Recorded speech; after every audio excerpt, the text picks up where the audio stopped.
We're talking about receiving. How well do you receive? When someone does something nice for you, is your immediate reaction to do something in return? Are you always the one giving and not getting anything back?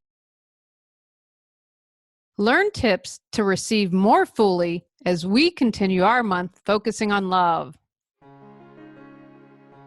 Does your clutter own you? On Clear Your Clutter Inside and Out, we'll teach you how to become aware of your clutter along with action steps to declutter and create the life you desire. Come on, let's get started. Today's episode was inspired because for most of my life, I couldn't receive. I always felt like I had to give.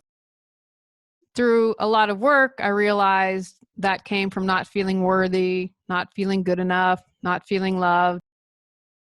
And then someone one day said to me, how can I expect to create what I desire when I cannot even receive what is being given to me? That was a huge aha for me. I could never receive a compliment. I'd brush it off. Or if someone did something or got me something, I felt obligated to give right away in return. In addition to that aha moment, meeting my husband was a huge support in learning how to receive more. I had never before been in a relationship where the give and take was so balanced. We really aren't taught to receive, at least I wasn't. Maybe in a super enlightened or aware household, but I have yet to meet someone who talks regularly with their kids about receiving. And if you do, hats off. Can you receive a compliment? Or do you wave it off and immediately recite all your faults? If you get a gift, do you feel you need to give something immediately in return? If someone is kind and offers to support you, do you shoo them away? Why do we struggle to receive? Like anything, you can learn how to do this and simply need practice building your muscles. For some, giving more could make them feel like they are in charge and in control, while receiving could make them feel out of control. How many of you out there feel the need to be in control all the time? I used to be in control. I've learned through life, I'm not the one in control. I only have control over how I respond, what I think, what I say, what I do. Can't control my husband, can't control my clients, definitely cannot control the cats. When you learn to lighten up and realize that, you can find more peace. How do we receive more? Know you are good enough, worthy, and loved. I believe it all boils down to this. You are good enough to receive. You do not need to do anything to receive. And if someone tells you otherwise, skip town. You are as worthy as anyone to receive. Love and accept yourself as you are, in this moment, the perfectly imperfect you. Love what is. Be clear about what you desire. What are you choosing? Identify any fears that hold you back from receiving what you deserve. Then work on releasing those fears so that you can embrace your desires more fully. When your fear comes up, have a conversation. Ask whose voice is that. Dismantle your fear and get to the truth. What kind of giver are you?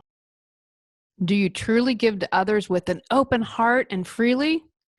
Or do you have another motivation? When do you give from love or from an expectation? Are the expectations coming from you or others? Examine the gifts you give and figure out what motivates you. Are you giving out of obligation or to make yourself feel better? Do you give and really expect to receive? That's not a really great place to give from. Give from your heart. Compliment someone without expecting anything in return. Practice giving openly. Remember, what you put out, you get back. Feel stuck but have no clue what you need to do to move forward? Would you like to feel energized and excited every day? Are you ready to create the life you desire? Julie Coraccio supports you in finding the answers within and then taking action to make changes happen. Visit reawakenyourbrilliance.com to learn how Julie can support you with life coaching. When I don't give from my heart and from openness and give from a need that needs to be fulfilled or obligation, I am exhausted.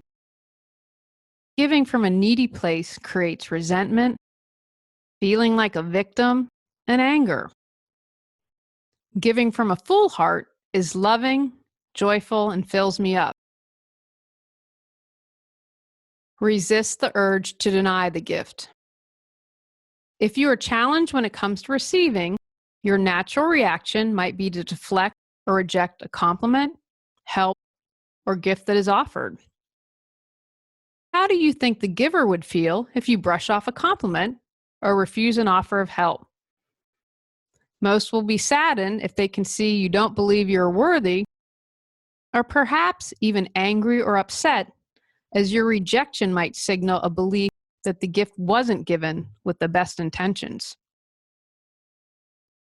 Practice with a friend or in the mirror saying thank you. Sit quietly and open your heart. Pay attention so you aren't on autopilot immediately rejecting a gift. Practice thanking someone for a tangible gift. Find a physical gift that you can touch or see or hold. Say out loud, "Thank you for this gift. I accept it." Add anything else that you might want to say from the heart, from openness, from love. You may have feelings of guilt or become sad or angry depending on the gift. Practice having gratitude until you are neutral about the gift and don't have any negative judgments. Do this until you have fully received the gift with love. Practice thanking someone for an abstract gift, like a compliment, an offer to help, or something that is sentimental. These gifts usually come from love. I am from the South and had to learn about bless your heart. It may be a challenge for you to open your heart or believe you are worthy enough to receive the gift. Feel the love behind the compliment or offer to help or gift, and feel your heart opening up as you say, "Thank you. I accept this."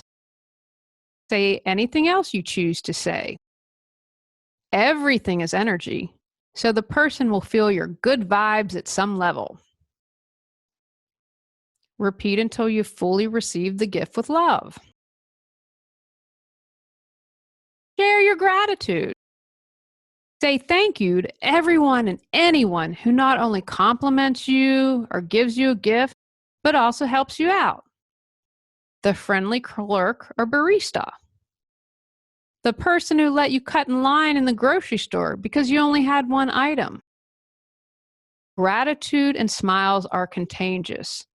The universe loves gratitude and love. The more you put out, the more you get back. Consider you are supporting someone who chooses to give and is choosing to be of service. Let them have their joy. Don't take away their joy. Take actions. Examine yourself as a giver. Do you give too much or not enough? Do you give from heart or from obligation? Pay attention. Where do you struggle to receive? Practice receiving. Use a mirror and say thank you. Practice sharing from the heart. Practice coming from a place of openness. Share your gratitude with people in any way, shape, or form that is comfortable and genuine for you. On our next episode, we are talking about forget that stuff. Go out, clear the clutter to create the life you choose, deserve, and desire. Clearing your clutter allows you to share your gifts with the world. Get your free self-assessment to discover your clutter priority at reawakenyourbrilliance.com. If you've enjoyed Clear Your Clutter Inside and Out, please rate, review, and share us.